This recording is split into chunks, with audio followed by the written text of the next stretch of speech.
Hello बच्चों, welcome back to my YouTube channel maths plaza. बच्चों, आज मैं इस वीडियो में Bihar board class 9th history chapter 6 जिसका नाम है वन्य समाज और उपनिवेशवाद। इससे पहले जो है इस चैप्टर का लेक्चर 1 अपलोड हो चुका है। यदि आप लोग नहीं देखे हैं तो उसको पहले देखिएगा, फिर आप लोग इसको देखिएगा, क्योंकि यह लेक्चर 2 है। लेक्चर 1 को देखने के बाद ही लेक्चर 2 समझ में आएगा। आइए अब समझते हैं। तो हम लोगों ने पिछले में जो है समझे आर्थिक जीवन समझे, तो अब यहाँ समझे धार्मिक जीवन, ठीक है, यानी कि आदिवासी का धार्मिक जीवन किस प्रकार का था। अब हम लोग इसको ध्यान से समझेंगे। तो वन्य समाज के ये आदिवासी शुरू से ही हस्तक्षेप की नीति के पोषक थे। अपने समाज के अंदर किसी भी तरह के विदेशी घुसपैठ को रोकने के लिए वे सशस्त्र तैयार रहते थे, ठीक ना, कि हमारे समाज में कोई भी विदेशी आदमी जो आकर हमला ना करे, कोई विदेशी आदमी जो घुसपैठ ना करे, उसको रोकने के लिए ये आदिवासी लोग हमेशा ही क्या रहते थे, तैयार रहते थे। भारत में अपनी स्थिति सुदृढ़ करने के विचार से वाणिज्यिक उपनिवेशवादी नीति का पालन करते हुए अंग्रेजों ने जनजातीय क्षेत्रों में प्रवेश करने का भरसक प्रयास किया, लेकिन बहुत समय तक वे सफल नहीं हो सके, ठीक ना। अंग्रेज बहुत प्रयास किए कि हम जनजाति में क्या करें, हस्तक्षेप करें। हस्तक्षेप मतलब हुआ कि जनजाति में क्या करें, घुस जाए, ठीक ना, जनजाति समाज में घुसें, वहाँ अपना राज चलाएं। लेकिन जो है हद तक वो प्रयास किए, हर बार असफल रहे, ठीक ना। सफल हुए लेकिन काफ़ी उसको समय लगा। उन्होंने शिक्षा देने और लोगों को सभ्य बनाने के उद्देश्य से ईसाई मिशनरियों का घुसपैठ जनजातीय क्षेत्रों में कराया, ताकि उनके प्रवेश को एक उचित माध्यम मिल जाए, ठीक ना। अंग्रेज क्या किया, जनजाति को जो है लोग जो शिक्षा का, ठीक ना, कि हम तुम लोग के लिए क्या करेंगे, स्कूल खोलेंगे, कोचिंग खोलेंगे, ठीक ना, शिक्षा का लोभ दिया। इस लोभ के माध्यम से क्या किया, ईसाई मिशनरियों को का घुसपैठ जो जनजाति में प्रवेश करवा दिया, ईसाई मिशनरियों को जनजातियों में घुसवा दिया, ठीक ना। कालांतर में ये पादरी आदिवासी धर्म एवं संस्कृति का आलोचना करने लगे और उनका धर्म परिवर्तन करना आरंभ कर दिए, ठीक ना। ये पादरी जनजाति क्या करने लगे, धर्म का आलोचना करने लगे, मतलब बुराई करने लगे, संस्कृति का बुराई करने लगे और अपना धर्म क्या करने लगे, परिवर्तन करने लगे, चेंज करने लगे, ठीक ना। बड़ी संख्या में आदिवासियों ने ईसाई धर्म को अपनाया और अपनी स्थितियों में सुधार की।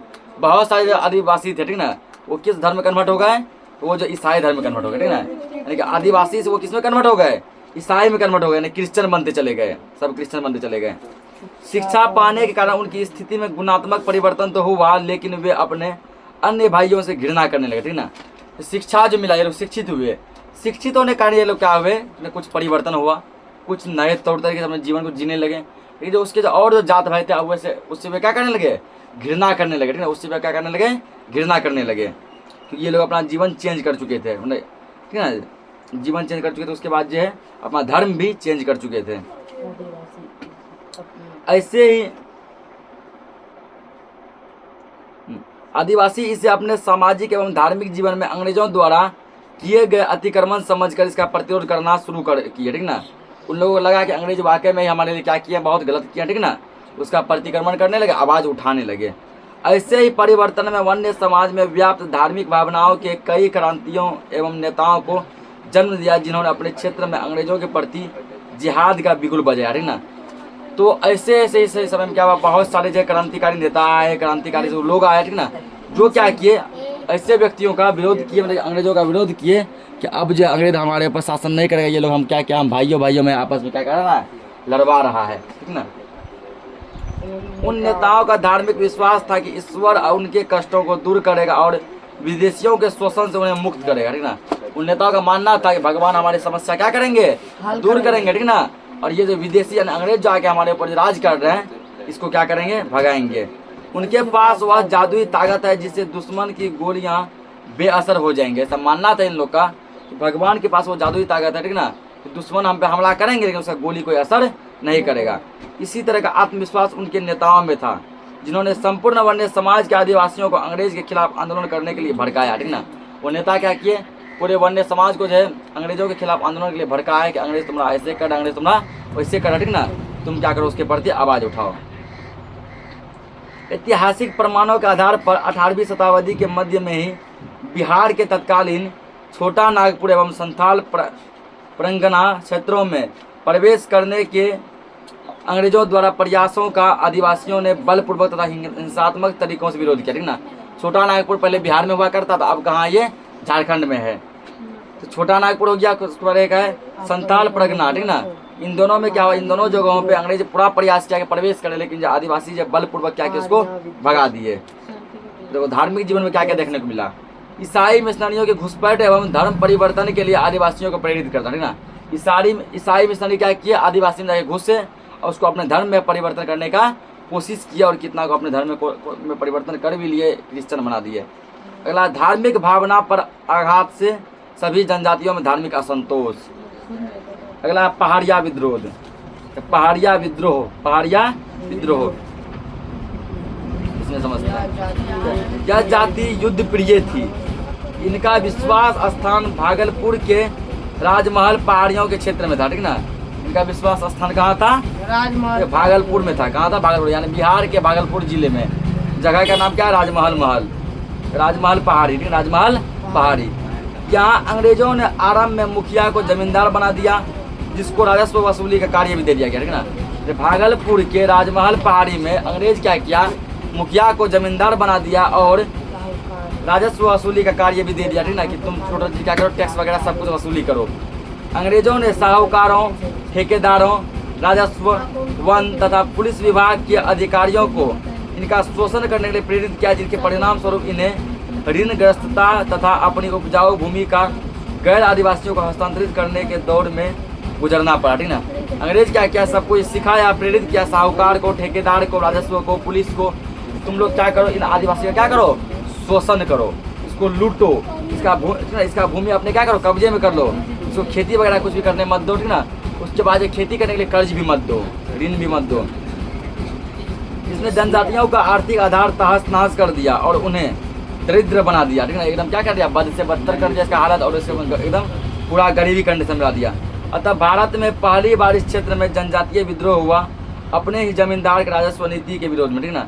जमींदार जो है, जनजाति जो है, अपने ही जमीन के लिए क्या किए, विद्रोह किया, ठीक ना। इसका खुद का जमीन है, क्या किया गया, इसका खुद का जमीन पर ही कब्जा कर लिया, ठीक ना। अंग्रेजों ने जिसको साहूकार बनाया था, ठेकेदार बनाया था, उसके द्वारा क्या किया, क्या जमीन, जनजाति का अपना ही जमीन क्या किया गया, ठीक ना, हड़प लिया गया। इस विद्रोह का नेता तिलका मांझी बना था, ठीक ना। कौन बना था, तिलका मांझी। ये विद्रोह कहाँ शुरू हुआ था, भागलपुर से ही शुरू हुआ था। यह भारत का पहला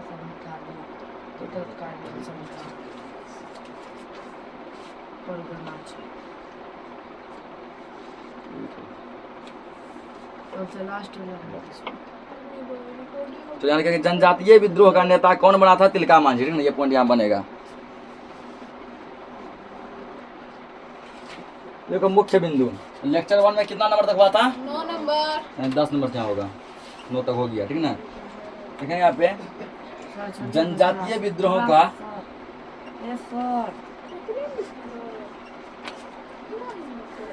जनजातीय विद्रोह का नेता तिलका मांझी था।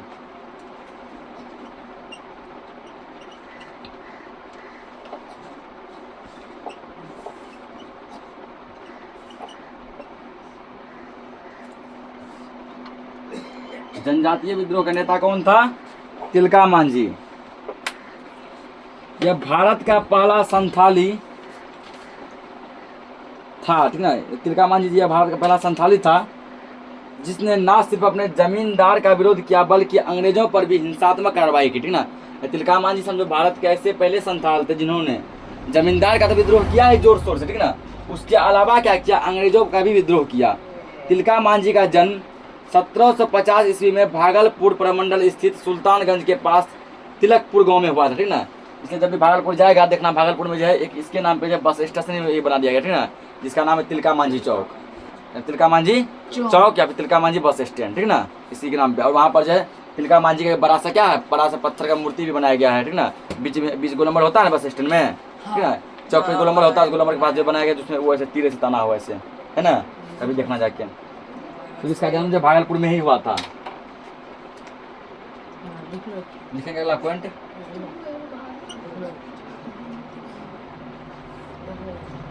तिलका मांझी का जन्म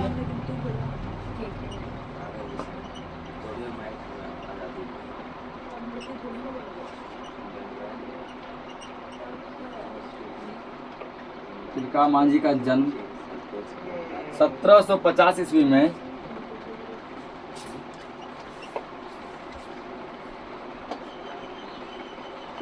में भागलपुर प्रमंडल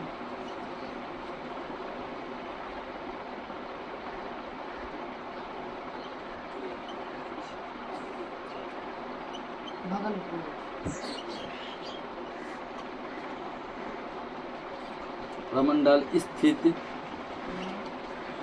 सुल्तानगंज के पास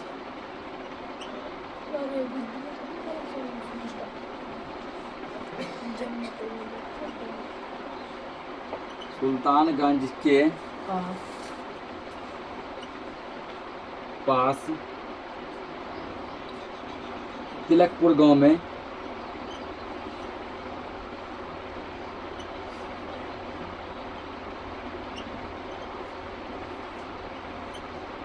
हुआ था ना। इसका जन्म जो है कब हुआ था? 1750 ईस्वी में, ठीक ना। तो भागलपुर प्रमंडल में स्थित है सुल्तानगंज, ठीक ना। सुल्तानगंज किस प्रमंडल में आता है? भागलपुर प्रमंडल में। किस प्रमंडल में? भागलपुर, ठीक ना। तो भागलपुर प्रमंडल में सुल्तानगंज है, ये वही सुल्तानगंज है जबकि आदमी जो है कहाँ देवघर जाता है, ठीक ना। यहीं से जल भर के क्या करता है? लेकर जाता है। सुल्तानगंज में जल भरते हैं, फिर वहाँ से क्या करते हैं? आगे की यात्रा करते हैं, ठीक ना। इसी सुल्तानगंज के पास जो एक गांव है जिसका नाम है तिलकपुर। इसी तिलकपुर गांव में इसका जो है तिलका मांझी का जन्म हुआ था, ठीक ना। तिलका मांझी का जन्म जो है भागलपुर स्थित तिलकपुर गांव में हुआ था। कब हुआ था? 1750 ईस्वी में। 1779 में वह पहली बार भू राजस्व की राशि कम करने एवं किसानों की भूमि जमींदार से छुड़वाने के लिए वहाँ सशस्त्र विद्रोह किए थे, ठीक ना। ये क्या किए थे? पहली बार जो 1779 में एक विद्रोह किए थे। 1779 में क्या किए थे? पहली बार एक विद्रोह किए थे। इस विद्रोह का मुख्य उद्देश्य क्या था? तो किसानों का जो जमीन छिना गया था, ठीक ना, उसका जमीन उसको क्या करना? वापस दिलवाना, ठीक ना। जमींदार से उसका जमीन क्या करना? वापस दिलवाना। जमींदारों की सहायता अंग्रेजी सेना द्वारा की गई, ठीक ना। जमींदार की सहायता कौन कर रहे थे? अंग्रेज कर रहे थे। अतः तिलका मांझी ने तिलापुर जंगल को अपना कार्य क्षेत्र बनाया, जहां से वह विरोधियों पर आक्रमण की योजना बनाता था। एक जंगल था, उस जंगल का नाम था तिलापुर जंगल। क्या नाम था? तिलापुर जंगल। उसी जंगल में तिलका मांझी अपने साथियों के साथ रहा करता था और कहाँ पर कब हमला करना, ठीक ना, कैसे क्या करना है, जो योजना होता था उसी जंगल से ये योजना बनाता था। भागलपुर के प्रथम तत्कालीन कलेक्टर अगस्टम क्लेवलैंड पर उसने सशस्त्र प्रहार किया, ठीक ना। उस टाइम जो भागलपुर का जो तत्कालीन कलेक्टर था, ठीक ना, उसका नाम था अगस्टम क्लेवलैंड। उस पर क्या किया? तिलका मांझी ने प्रहार किया। वह नहीं चाहता था कि वन्य समाज एवं पहाड़ी क्षेत्रों में जनजातीय समाज में कोई भी बाहरी व्यक्ति हस्तक्षेप करे, उनका शोषण करे और उनकी सामाजिक तथा धार्मिक भावनाओं को ठेस पहुंचाए, ठीक है। तिलका मांझी बिल्कुल नहीं चाहते थे कि कोई भी हमारे समाज में आकर क्या करे? अपना राज करे, ठीक ना। हम लोग जैसे हैं, जिस कंडीशन में क्या है, ठीक है, कोई बाहरी व्यक्ति हमारे समाज में नहीं आएगा। पहली बार कलेक्टर पर शस्त्र चलाने वाला वह पहला संथाल था जिसने तीर एवं धनुष से सन 1784 में उसे जख्मी किया, जिसके बाद क्लेवलैंड की मृत्यु हो गई, ठीक ना। तो पूछेगा कि क्लेवलैंड की हत्या किसने की थी? तिलका मांझी ने की थी, ठीक है। याद रखना ये क्लेवलैंड की हत्या किसने की थी? तिलका मांझी ने की थी। कब की थी? 1784 ईस्वी, ठीक ना। 1784 ईस्वी में ये पहला ऐसे संथाल थे जिन्होंने तीर धनुष से उसका हमला किया। किससे क्या था? तीर धनुष से। हिंसात्मक कार्यों एवं अंग्रेजी विरोधी नीति के कारण उसे गिरफ्तार कर लिया गया और 1785 ईस्वी में भागलपुर के बीच चौराहे पर बरगद के पेड़ से लटका कर उसे फांसी दे दी गई, ठीक ना। तो ये हिंसात्मक जो किए, मतलब कि ये जो क्या करते थे, सब अपना साथी लोग को, अपना दोस्त लोग को उसका अधिकार दिलाना चाहते थे। जमींदार के विरुद्ध में आवाज़ उठाए, कलेक्टर के विरुद्ध, क्लेवलैंड के विरुद्ध में क्या आवाज़ उठाए, ठीक ना। आवाज़ ही नहीं उठाया बल्कि क्या किया? उसको खत्म कर दिए। उसके बाद जो है बड़ा बड़ा आंदोलन करते रहते थे, विद्रोह करते रहते थे, ठीक ना। जिसके कारण क्या किया गया? अंग्रेज इसको क्या किया? गिरफ्तार कर लिया। गिरफ्तार करके जब बीच भागलपुर मार्केट में, भागलपुर के बीच चौराहे में, बीच मार्केट में इसको क्या किया गया? 1785 ईस्वी में क्या कर दिया गया? फांसी दे दिया गया, ठीक ना। यानी कि इसको क्या किया गया? पूरे भागलपुर बीच मार्केट में फांसी देके बरगद के पेड़ से क्या किया गया? लटका दिया गया। बरगद के पेड़ से लटकाया गया, ठीक ना। तिलका मांझी अपने क्षेत्र की आजादी के लिए शहीद हो गया। आगे इसमें लिखेंगे कि तिलका मांझी को फांसी कब दिया गया? 1785 ईस्वी में।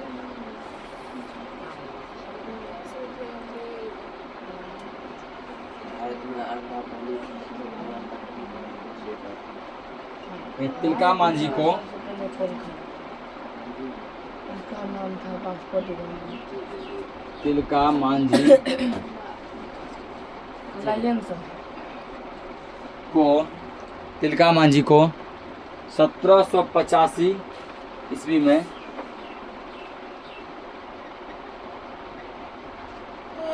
सर 1785 ईस्वी में फांसी दे दी गई। फांसी दिया गया।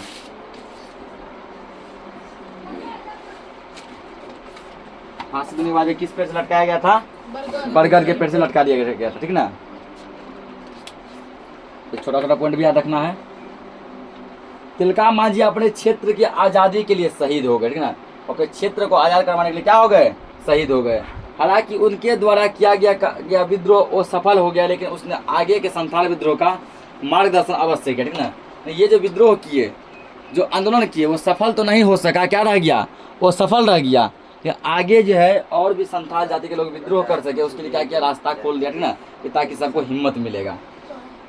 तिलका मांझी ने अंग्रेजों द्वारा शोषण और उत्पीड़न के खिलाफ लड़ते हुए अपने प्राण न्यौछावर कर देश के लिए उदाहरण प्रस्तुत किया, ठीक ना। अंग्रेज जो अत्याचार करते थे उसके लिए क्या चाहिए? उसके लिए ये जो है, ठीक ना, लड़ते रहते अपने जान को दे दिए। जिस जगह पर उसे फांसी दी गई वह आज तिलका मांझी चौक के नाम से जाना जाता है, ठीक ना। यानी कि भागलपुर को हलामत भागलपुर में, ठीक ना, भागलपुर में तिलका मांझी को जिस जगह पर फांसी दिया गया था वह जगह का नाम है तिलका मांझी चौक। क्या नाम है? तिलका मांझी चौक, ठीक ना। यानी भागलपुर के जिस स्थान में तिलका मांझी को फांसी दिया गया उस जगह का नाम क्या है? तिलका मांझी चौक, ठीक है, जहाँ किसका बड़ा सा मूर्ति भी बनाया गया, ठीक ना। तो अमर शहीद तिलका मांझी की मूर्ति गरीब किसानों के अधिकारों की रक्षा है तो उनके प्राण की आहुति की कहानी कहता नजर आता है, ठीक ना। क्या किया गया? तो उसका जो है तिलका जहाँ पे उसको फांसी दिया गया था उस चौक का क्या नाम रखा गया? उस चौक का नाम रखा गया तिलका मांझी चौक, ठीक ना। और तिलका मांझी चौक पे इसका क्या किया गया? एक बड़ा सा मूर्ति भी बनाया गया, जो कि ऐसे बता, जो ऐसे तीर खींचता हुआ ऐसे मूर्ति है, ठीक ना। अब दिया अगला है तमाड़ विद्रोह। हेडिंग क्या है? तमाड़ विद्रोह, ठीक ना। सन 1889 में छोटा नागपुर के उड़ाव जनजाति के जमींदार के शोषण के खिलाफ आंदोलन हुआ, ठीक ना। 1889 ईस्वी में क्या हुआ? हल्ला मत करो। 1889 ईस्वी में क्या हुआ? छोटा नागपुर में, ठीक ना, छोटा नागपुर में एक जाति रहते हैं, वो जनजाति का नाम है उड़ाव जनजाति। क्या नाम है?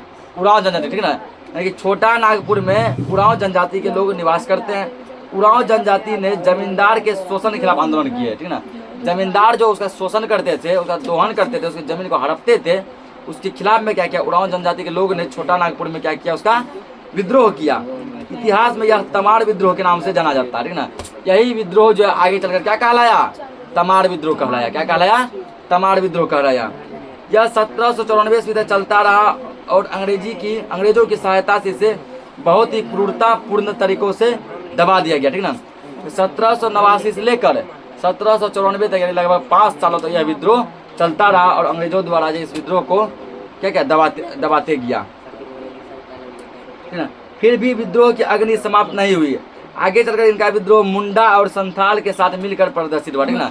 यही तमाड़ विद्रोह क्या हुआ? आगे चलकर मुंडा जनजाति से मिला और संथाल जनजाति से मिलकर इसका प्रदर्शन और भी जोर शोर से शुरू हुआ। अगला आया चेरो विद्रोह, ठीक ना। चेरो विद्रोह बिहार में पलामू क्षेत्र में रहने वाले चेरो जनजाति ने अपने राजा के खिलाफ विद्रोह किया।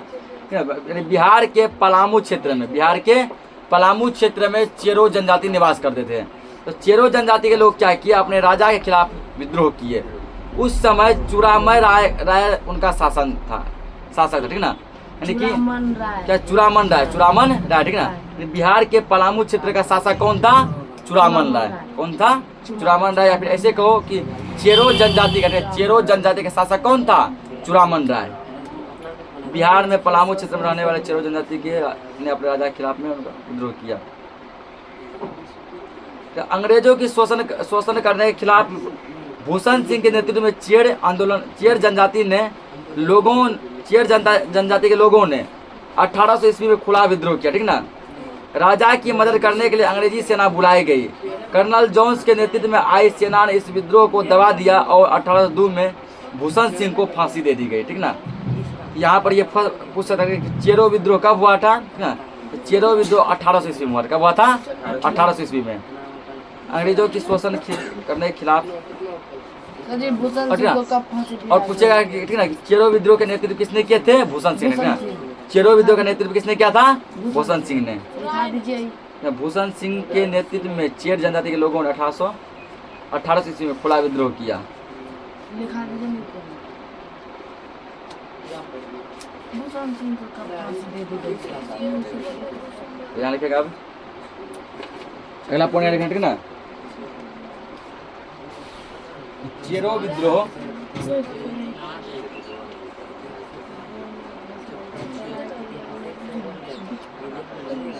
ये चेरो विद्रोह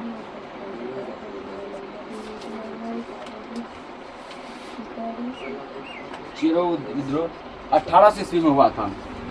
चलो दीजिए।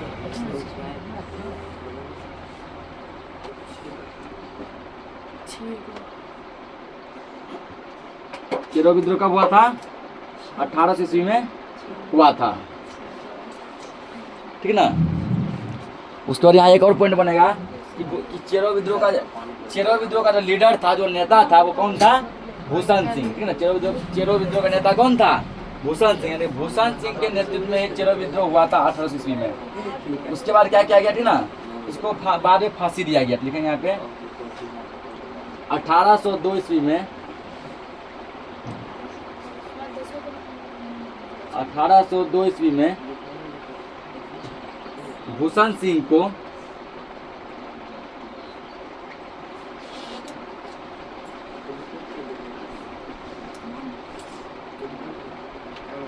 सिंह को फांसी दे दी गई। 1802 ईस्वी में क्या हुआ? भूषण सिंह को फांसी दे दी गई। हेडिंग दिया गया तुम्हारा चुआड़ विद्रोह, ठीक है ना। चेरो विद्रोह के बाद अब क्या है? चुआड़ विद्रोह। तो चुआड़ जनजाति तत्कालीन बंगाल प्रांत के मिदनापुर, बांकुड़ा, भानभूमि आदि क्षेत्र में पाई जाती थी, ना। देखिए मोटा मोटी ये समझो, चुआड़ जाति के लोग कहाँ रहते थे? बंगाल में रहते थे। कहाँ रहते थे? बंगाल में, ठीक ना। अंग्रेजों की लगान व्यवस्था के खिलाफ इन लोगों में भी असंतोष था, ठीक ना। अंग्रेज जो टैक्स, हल्ला मत करो, अंग्रेजों द्वारा जो टैक्स लागू किया गया था, ठीक ना, उन टैक्स से ये चुआड़ जाति के लोग भी क्या थे? खुश नहीं थे। अतः मिदनापुर स्थित करणगढ़ की रानी शिरोमणि के नेतृत्व में चुआड़ों ने विद्रोह का झंडा खड़ा किया, ठीक ना। पूछेगा चुआड़ विद्रोह किसके नेतृत्व में हुआ था? ये थी करणगढ़ की रानी, जिसका नाम है शिरोमणि, ठीक ना। करणगढ़ एक जगह है, वहाँ की रानी है, उस रानी क्या नाम था? शिरोमणि, ठीक ना। इसी शिरोमणि के नेतृत्व में क्या हुआ था? चुआड़ विद्रोह हुआ था। अंग्रेजों के खिलाफ यह विद्रोह एक लंबे समय तक जारी रहा, ठीक है। बहुत ही लंबे दिनों तक यह विद्रोह चलता रहा। लेकिन सन 1798 ईस्वी में यह चरमोत्कर्ष पर था। सरकार ने 6 अप्रैल 1799 को रानी शिरोमणि को गिरफ्तार कर तत्काल जेल भेज दिया गया, ठीक ना। सरकार क्या किया? 6 अप्रैल 1799 को रानी शिरोमणि क्या किया? गिरफ्तार कर लिया, और गिरफ्तार करके कहाँ का जेल भेज दिया? कलकत्ता जेल भेज दिया। परंतु इससे चुआड़ों के विद्रोह की अग्नि शांत नहीं हुई। वो और गुस्सा हुआ, ठीक ना। जो रानी हमारी नेतृत्व कर क्या करती थी, ठीक ना, जो हमारा नेता थी, तो उसको क्या किया? गिरफ्तार कर लिया। आगे चलकर ये भूमिज जाति के लोगों के साथ गंगा नारायण द्वारा किए गए विद्रोह में शामिल हो गए, ठीक ना।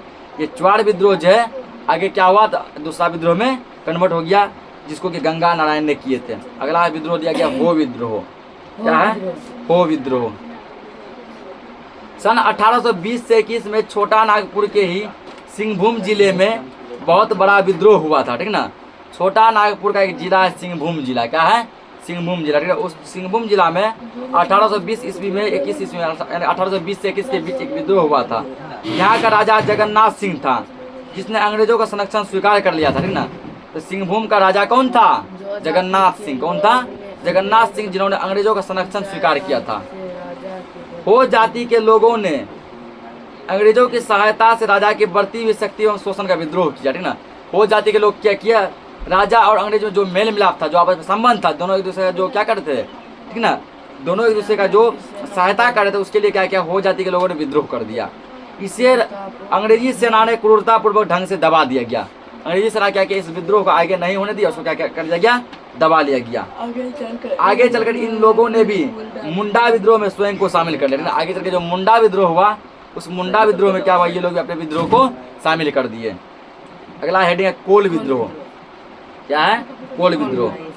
कोल विद्रोह की शुरुआत छोटा नागपुर क्षेत्र में मुंडा, उराव एवं अन्य जनजातियों के द्वारा 1831 ईस्वी में हुआ था। ठीक ना, पूछा कोल विद्रोह की शुरुआत कब हुई थी?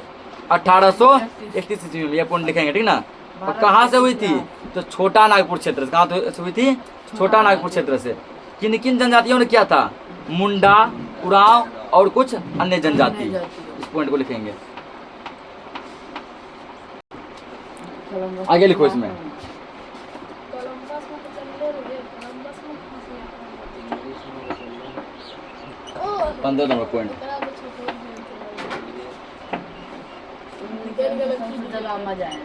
हल्ला बंद करो, यहाँ लिखेंगे अब कोल विद्रोह की शुरुआत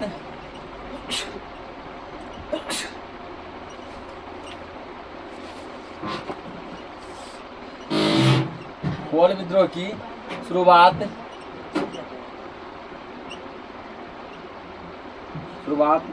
छोटा नागपुर क्षेत्र में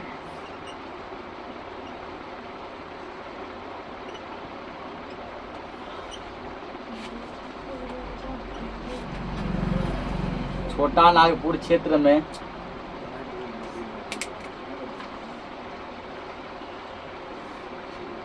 मुंडा,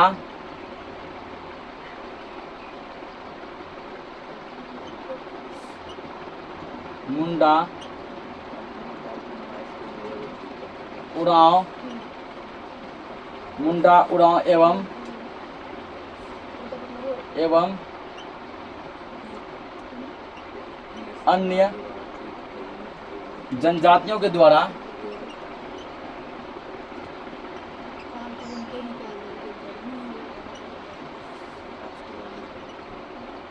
जनजातियों के द्वारा 1831 ईस्वी में हुआ था। पूछे कोल विद्रोह कब हुआ था? 1831 ईस्वी में हुआ था, ठीक ना। कहाँ हुआ था? छोटा नागपुर में। किन किन जनजातियों के लोगों ने किया था? मुंडा, उराव और कुछ अन्य जनजाति के लोगों ने किया था, ठीक ना। भारत के इतिहास में इस विद्रोह की एक अलग ही महत्ता है, ठीक ना। तो भारत के इतिहास में इस विद्रोह का क्या एक अलग ही महत्व है, एक अलग इसका नाम पहचान है, ठीक ना। प्रारंभ से ही यह जनजाति शांतिपूर्ण कबीलाई जीवन व्यतीत कर रही थी। बाद में अंग्रेजी की लगान व्यवस्था एवं शोषण नीति उनके जमींदारों द्वारा उन पर लागू कराया गया। तब कोलों ने जमींदार के रूप में मानकी या महतो का विद्रोह किया, ठीक ना। ये जनजाति पहले एकदम शांत से रहते थे, कभी किसी को कुछ भी नहीं बोलते थे, ठीक ना। बाद में क्या हुआ कि अंग्रेजों द्वारा अंग्रेज क्या किए, किसी जमींदार को उसके लिए उस पर क्या करिए, ठीक ना, टैक्स के लिए लागू कर दिए कि तुम जैसे टैक्स समझो। जब लगान व्यवस्था लगा दिया गया, टैक्स का व्यवस्था लगा दिया गया, तब ये जनजाति ने क्या किया, तब कोल जनजाति ने क्या किया, तो एक विद्रोह किया और जमींदार के रूप में मानकी या महतो का विद्रोह किया, ठीक ना। मानकी या महतो कोई होंगे, नाम किसी का होगा, उसका विद्रोह किया। उनके कबीले की प्रथा के अनुसार धर्मनिरपेक्ष कार्यों के संपादन के लिए पाहन नामक पद सृजित किया गया था। एक पद था जिस पद का क्या नाम था? पाहन। मानकी या महतो उनकी सहायता के लिए बनाए गए थे, ठीक ना। पाहन पद की सहायता के लिए मानकी या महतो को बनाया गया था। ये मानकी जो कभी कोलों का सहयोगी हुआ करते थे, अंग्रेजों की नीति के कारण जमींदार बन बैठे और लगान नहीं चुकाने के कारण उनका सामाजिक तथा आर्थिक शोषण करना प्रारंभ कर दिया, ठीक ना। ये जो है मानकी या महतो जो, ठीक ना, ये कभी कोल जनजाति के लोगों का सहयोगी हुआ करते थे। बाद में अंग्रेज की नीति को अपना कर क्या बन गए, जमींदार बन गए और टैक्स वसूलने लगे। बड़ी संख्या में हिंदू, सिख एवं मुसलमान व्यापारियों का प्रवेश इन क्षेत्रों में हो चुका था, जिन्होंने धीरे धीरे सूदखोर महाजन का कार्य करना प्रारंभ कर दिया और धीरे धीरे कोलों का जमीन उनके हाथों से निकलने लगा, ठीक ना। उसके बाद क्या हुआ, धीरे धीरे हिंदू, सिख, मुसलमान, ईसाई, ठीक ना, ये सभी आने लगे और आकर सब जमींदार बनने लगे और पैसे को क्या करने लगे, ठीक ना, पैसे को जो है सूद पर लगाने लगे और धीरे धीरे कोल का जमीन उससे छीना जाने लगा। ऐसी स्थिति में जल्द ही जमींदार और दिक्कू यानी गैर आदिवासी के खिलाफ कोलों ने विद्रोह किया। इस विद्रोह की लपट पलामू क्षेत्र में फैलनी शुरू हुई, ठीक है। यानी पूरे पलामू क्षेत्र में क्या हो गया, ये विद्रोह फैलने लगा। अनुमान था 800 से 1000 आदमी इस विद्रोह में मारे गए थे, ठीक ना। ऐसा कहा जाता है, अनुमान लगाया जाता है कि इस विद्रोह में करीब करीब 800 से 1000 आदमी क्या हुए थे, मारे गए थे। किस विद्रोह में, कोल विद्रोह में। जब कोल विद्रोह के तीव्र रूप धारण कर लिया तब अंग्रेजों का ध्यान इस तरफ आकृष्ट हुआ, ठीक ना। पहले अंग्रेज इस ओर ध्यान नहीं देते थे, बोला आओ ये सब क्या करेगा, मेरा क्या उखाड़ पाएगा, ठीक ना। यद्यपि विद्रोह तो दबा दिया गया, लेकिन अंग्रेजों को यह समझ में आ गया कि कोलों के समाज को नजरअंदाज नहीं किया जा सकता, ठीक ना। अंग्रेज क्या किया, इस विद्रोह को दबा दिए, आगे जो ऊपर नहीं उठने दिए। लेकिन उसको एक बात समझ में आ गया, कोल को हम लोग हल्के में नहीं ले सकते, कोल जनजाति को नजरअंदाज नहीं कर सकते हैं, ये आगे चल के हमारे लिए खतरा बन सकता है। इस विद्रोह का एक परिणाम तो यह अवश्य हुआ कि कोलों के लिए शोषण विहीन शासन की स्थापना हेतु साउथ वेस्ट फ्रंटियर एजेंसी कायम की गई और फौजदारी न्यायालय को सरल एवं सहज बनाने का आश्वासन दिया गया, ठीक ना। ये विद्रोह इतना आगे फैल चुका था कि एक संस्था का गठन किया गया, साउथ वेस्ट फ्रंटियर एजेंसी। आगे चलकर ये कोल भारत की स्वतंत्रता आंदोलन में प्रेरणा के महत्वपूर्ण स्रोत के रूप में साबित हुए, ठीक ना। कि भारत के स्वतंत्रता आंदोलन में भी ये क्या है, बहुत ही महत्वपूर्ण साबित हुए। अगला भूमिज विद्रोह। सन 1832 में वीरभूम के जमींदार के पुत्र गंगा नारायण के नेतृत्व में भूमिज विद्रोह की शुरुआत हुई, ठीक ना। पूछेगा भूमिज विद्रोह की शुरुआत कब हुई थी, 1832 ईस्वी में, ठीक ना। किसने किया था, गंगा नारायण, ठीक ना। कहते वीरभूम के जमींदार के पुत्र गंगा नारायण के नेतृत्व में। गंगा नारायण हंगामा के नाम से इतिहास में जाना जाता है। आगे लिखेंगे, ठीक ना। सन 1832 ईस्वी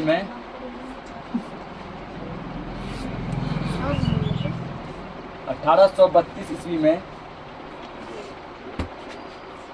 गंगा नारायण के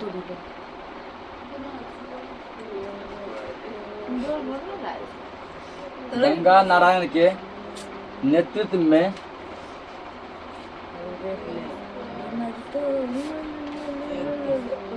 में भूमिज विद्रोह की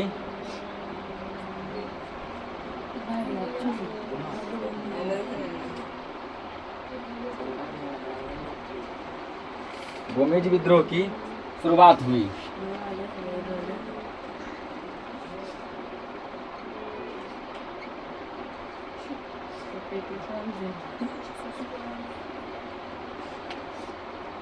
भूमिज विद्रोह की शुरुआत हुई, ठीक ना। आगे दिया गया यह गंगा नारायण हंगामा के नाम से जाना जाता है, ठीक है। इसका पूरा नाम क्या है, गंगा, ये जो प्रसिद्ध जो है फेमस, जो किस नाम से फेमस है, गंगा नारायण हंगामा। गंगा नारायण हंगामा के नाम से क्या है, फेमस है, ठीक ना। अंग्रेजी सरकार ने इन पर इतना अधिक राजस्व का बोझ डाला था कि उसके खिलाफ कोलों एवं हो के समर्थन से इन्होंने भी औपनिवेशिक शासन का विद्रोह किया, ठीक ना। इतना बोझ था इसके ऊपर कि इसको कोल जनजाति का और हो जनजाति का समर्थन मिला, जिसके कारण ये औपनिवेशिक शासन का विरोध किया। उपरोक्त सारी जनजातियों ने सन 1857 ईस्वी के सिपाही विद्रोह में महत्वपूर्ण भूमिका अदा की, ठीक ना। तो पूछेगा सिपाही विद्रोह कब हुआ था, 1857 में, ठीक ना। कब हुआ था, 1857 में। ये पॉइंट लिखेंगे यहाँ पे।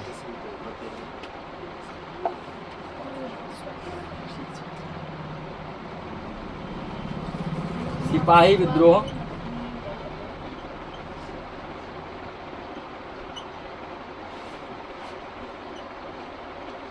1857 ईस्वी में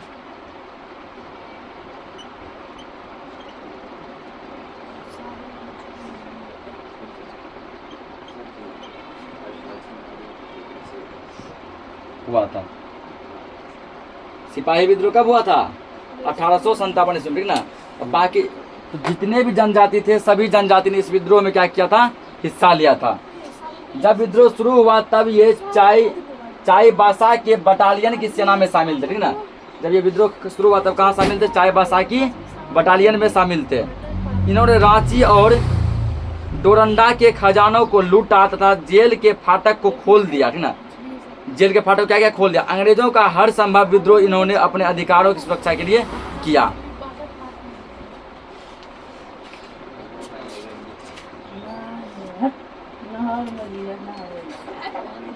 या तो हो गया, ठीक है ना। चलो आज के लिए इस लेक्चर को इतना रखते हैं, बाकी हम लोग जो नेक्स्ट लेक्चर में समझेंगे। तब तक के लिए जय हिंद। जय हिंद दोस्तों।